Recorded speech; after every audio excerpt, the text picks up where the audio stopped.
Hello' everyone, welcome to my YouTube channel. আজি হৈছে 6 বহাগ আৰু 6 আৰু 7 বহাগৰ দিনটোত প্ৰত্যেক বছৰে আমাৰ কমলাজাৰী ৰঙালী বিহু সন্মিলনখনি উদযাপন কৰা হয়। আৰু সেয়েহে আমাৰ এই নাচনী বাইদেউসকলক চাওকচোন, একেবাৰে সাজি কাচি ৰেডি হৈ আহিছে। আৰু এয়া হৈছে আমাৰ গাঁৱত থকা আটাইতকৈ ডাঙৰ বিষ্ণু মন্দিৰ। এই মন্দিৰটোত আমাৰ গাঁওবাসীৰ লগতে বিভিন্ন ঠাইৰ পৰা বিভিন্নজন আহি এই মন্দিৰটো দৰ্শন কৰে, বিভিন্ন ধৰণৰ শৰাই কলিতা আগবঢ়ায় আৰু নাম প্ৰসংগ কৰে। আপোনালোকে যদি অহা নাই, যদি আপোনালোক কমলাজাৰীৰ ওচৰৰে হয়, তেতিয়াহ'লে এই মন্দিৰটোলৈ নিশ্চয় আহিব, আপোনালোকে নিশ্চয় ভাল পাব।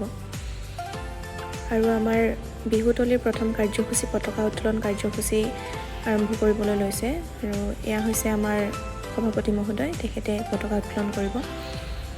লগতে এইবাৰ মোৰ দেউতাকো খেল উদ্বোধক হিচাপে এই বিহুতলীত নিমন্ত্ৰণ জনাইছে। দেউতাও আছে ওচৰতে সেইফালে।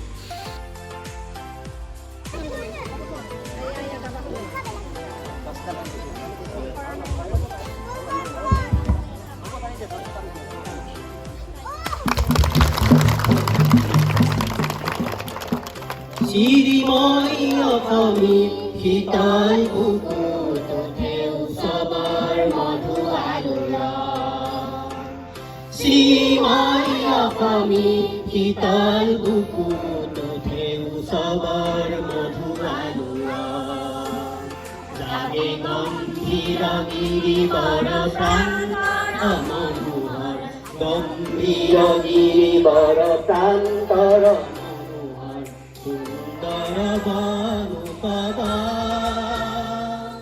শ্ৰীময় অসমীৰ শীতল বুকুত ঢেউ চবৰ মধু আলোড়ন।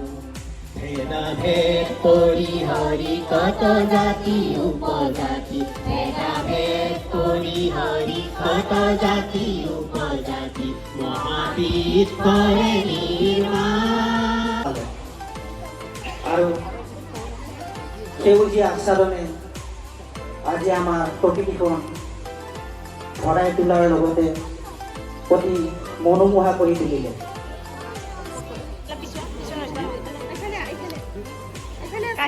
উতল ঘাটতে গৰু গা ধুৱালো, লাও বেঙেনা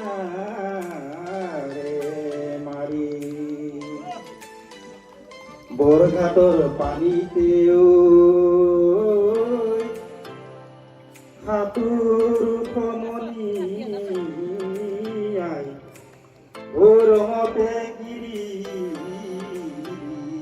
পাৰি।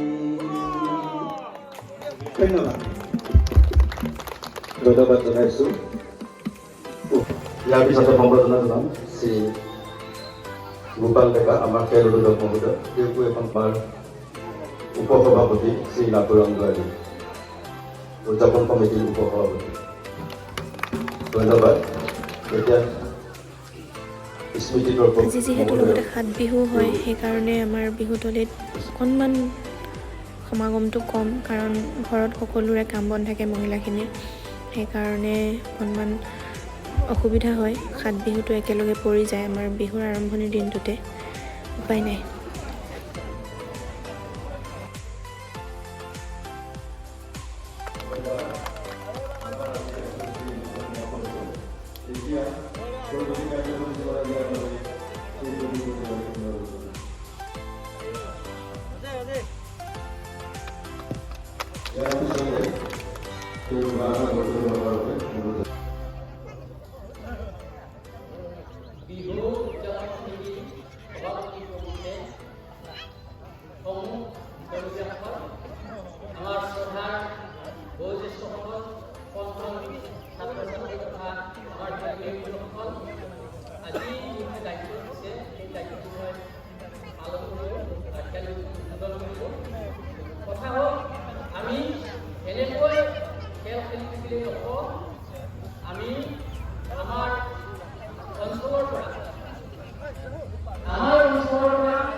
আমাৰ অতীতৰ পৰা আমাৰ গাঁওখনৰ বিশেষকৈ আমাৰ এতিয়া মিনি ষ্টেডিয়াম, সেই মিনি ষ্টেডিয়ামত আমাৰ কমলাবাৰী ফুটবলৰ যি পাৰ্টি আছিলে সেই পাৰ্টিৰ নাম আছিল। তাৰোপৰি আমি আগতে বৰতলত আমি বিভিন্ন খেলা ধূলা পাতিছিলোঁ। আমাৰ এতিয়া পুৰণি যিটো খেল আছে সেই খেলসমূহ বৰ্তমান নাইকিয়া হৈ গৈছে। যেনেকৈ ফুল খেল, দৈটো খেল, এইবোৰ খেল আমি খেলিছিলোঁ আৰু আমি খেলুৱাইছিলোঁ। জিলা খেল আছিলে, এই জিলা খেলসমূহ নাইকিয়া হৈ গ'ল। গতিকে মই অনুৰোধ কৰিছোঁ সেই পৰম্পৰাবিলাক যাতে আমি বজাই ৰাখিব পাৰোঁ। কাৰণ ধূপ খেলটো অতি আমাৰ জনপ্ৰিয় আছিলে। এই ধূপ খেলবিলাকো আমি বিশেষকৈ এইবিলাক আমি ইয়াত উপভোগ যদি কৰোঁ আমি ভাল পাম। কাৰণ এই ধূপ খেলটো আমি আমাৰ বিশেষকৈ আমাৰ অঞ্চলত আমি দেখিবলৈ পোৱাই নাই। গতিকে এই ধূপ খেলটো মই আৰম্ভ কৰিলে ভাল পাম। তাৰোপৰি মই ভাবোঁ আমাৰ উঠি অহা প্ৰজন্মক এটাই অনুৰোধ থাকিল যাতে আমি যেনেকৈ আজি হিমত আছে বিশ্ব দৰবাৰত আমাক নাম জনাইছে আমাৰ অসমৰ পৰা এজনী ছোৱালীয়ে, ঠিক তেনেকৈ হিমা দাস আৰু লাভলিনা লাভলিনা বৰগোহাঁই বৰ্তমান আমাৰ বিশ্ব ৰেকৰ্ড কৰিছে। গতিকে এনেকুৱা পৰ্যায়লৈ যোৱাৰ কাৰণে আমাৰ উঠি অহা প্ৰজন্মক সৰুৰে পৰা যত্ন কৰিব লাগে। বিশেষকৈ আমি আমাৰ অভিভাৱকসকলে আমি সচেতন হ'ব লাগিব। সৰুৰে পৰাই আমি তেওঁলোকক ৰাস্তা দেখুৱাব লাগিব। আমাৰ বহুতো অনীহা আছে, আমাৰ বিশেষকৈ অভিভাৱকসকল বহুত অনীহা আছে। অভিভাৱকসকলে যাতে এই কথাটো অলপ গুৰুত্ব দিয়ে আৰু আমি সৰুকালিৰে পৰাই তেওঁলোকক আগুৱাই নিব লাগিব। যেনেকৈ কুমলীয়া বাঁহ এডাল আমি তাত সাঁচ দিব পাৰোঁ, কিন্তু যেতিয়া পুৰণ হয় আমি তাত সাঁচ দিব নোৱাৰোঁ, ভাঙি যায়। গতিকে আমি এই কুমলীয়া বাঁহ হৈ থাকিলে সৰু ল'ৰা ছোৱালীক আমি এই পথাৰলৈ নিব লাগিব। আমাৰ যদিও আমাৰ ইয়াতে খেলপথাৰ যদিও আমাৰ তথাপিও আমাৰ ওচৰতে হাইস্কুল খেলপথাৰখন আছে। আমাৰ যদি অভিভাৱকসকলে যদি সচেতন হয় তালৈও আমি দৌৰা দৌৰি কৰাব পাৰোঁ বা আমি খেল খেলুৱাব পাৰোঁ। গতিকে মই সমূহ আমাৰ কমলাবাৰী অঞ্চলৰ ৰাইজবিলাক বা অভিভাৱকসকলক এটাই অনুৰোধ থাকিল যে সৰুকালিৰ পৰা যাতে তেওঁলোকক আগুৱাই নিয়াৰ কাৰণে এটা প্ৰচেষ্টা চলায় আৰু তেওঁলোকক যাতে আমি আগুৱাই নিব পাৰোঁ তাৰে কামনা কৰি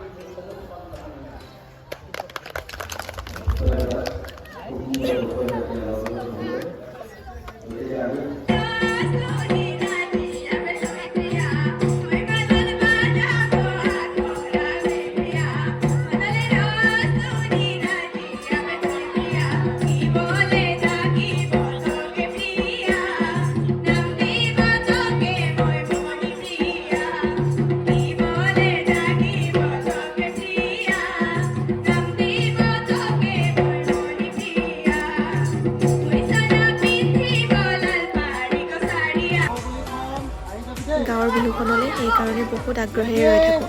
কাৰণ কণ কণ ভাইটি ভণ্টিহঁতৰ খেলবোৰ উপভোগ কৰিয়ে অতীতবোৰ ৰোমন্থন কৰিব পাৰোঁ। সৰুতে যিহেতু আমিও খেলিছিলোঁ, বৰ ভাল লাগে একেলগে সকলোৱে ওলাই আহে।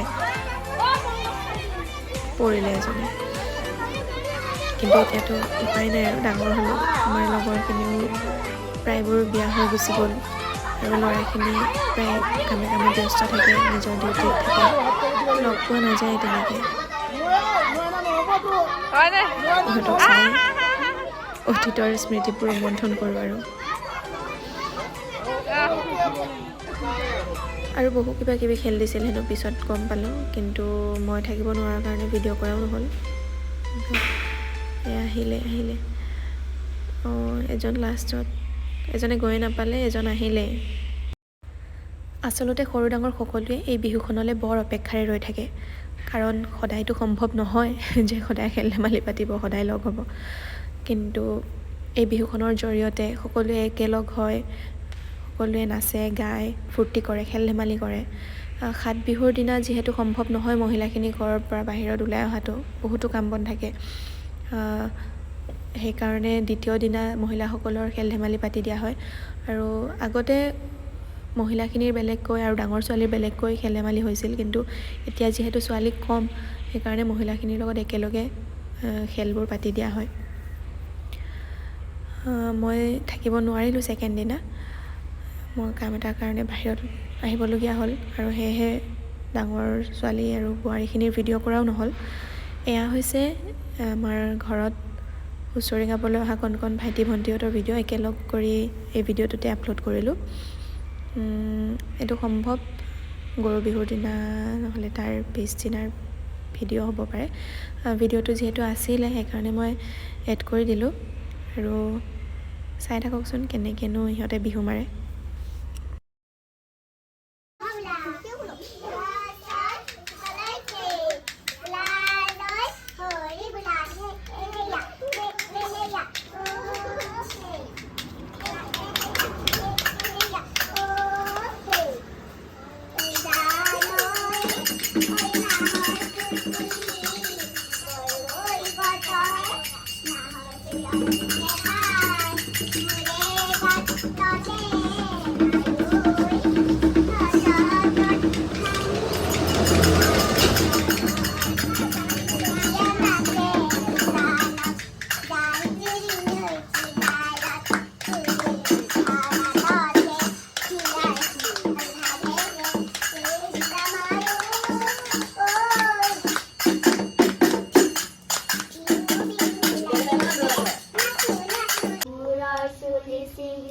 আশীৰ্বাদ কৰিছো ইহসাৰ সুখলে থাকৈ গোবিন্দই ৰাম জয় জয় ৰাম।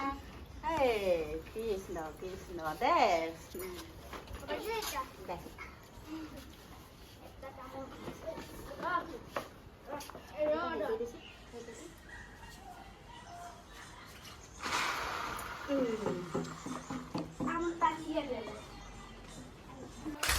আৰু এয়া হৈছে গধূলি আমাৰ গাঁৱৰ মহিলাসকলে হুঁচৰি গাবলৈ অহা ভিডিঅ'। চাওকচোন আমাৰ মহিলাসকলে কেনেকৈনো হুঁচৰি মাৰে।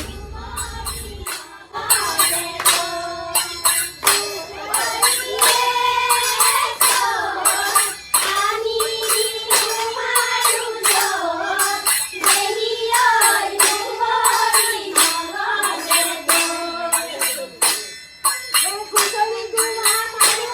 subscribe cho kênh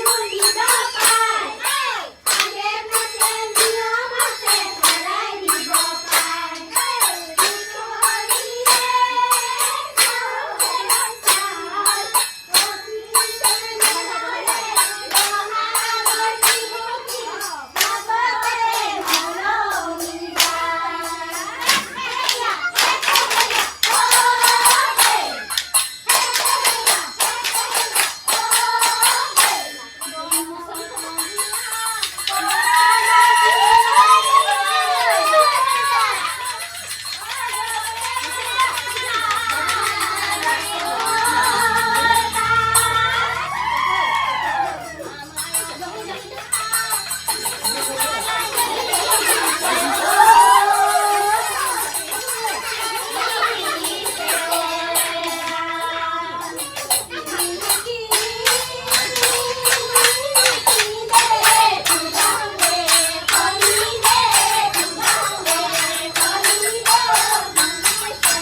যিহেতু গাঁৱৰ বিহু অকণমান এনজয় নকৰিলে হ'বনে, সেইকাৰণে মা খুৰী বাহঁতৰ লগত অকণমান ধেমালি কৰিলোঁ, এনেই নাচিলোঁ অকণমান ট্ৰেক লগাই পেলাই। সেইকাৰণে ট্ৰেকটো কপিৰাইট লাগিব বুলি মিউট কৰিবলগীয়া হৈছে। মিউট নাই কৰা বাৰু, স্পীড কৰি দিছোঁ। কপিৰাইট লাগিব নে কি নাজানো, তথাপি চাওকচোন আপুনিনো কেনেকৈ এনজয় কৰিলোঁ। Bye bye. ইমান সময় ধৈৰ্য ধৰি মোৰ ব্লগটো চোৱাৰ বাবে অশেষ অশেষ ধন্যবাদ। আৰু যদি ভাল পালে ভিডিঅ'টো চাই তেন্তে লাইক কমেণ্ট আৰু শ্বেয়াৰ কৰিবলৈ নাপাহৰিব। Bye bye.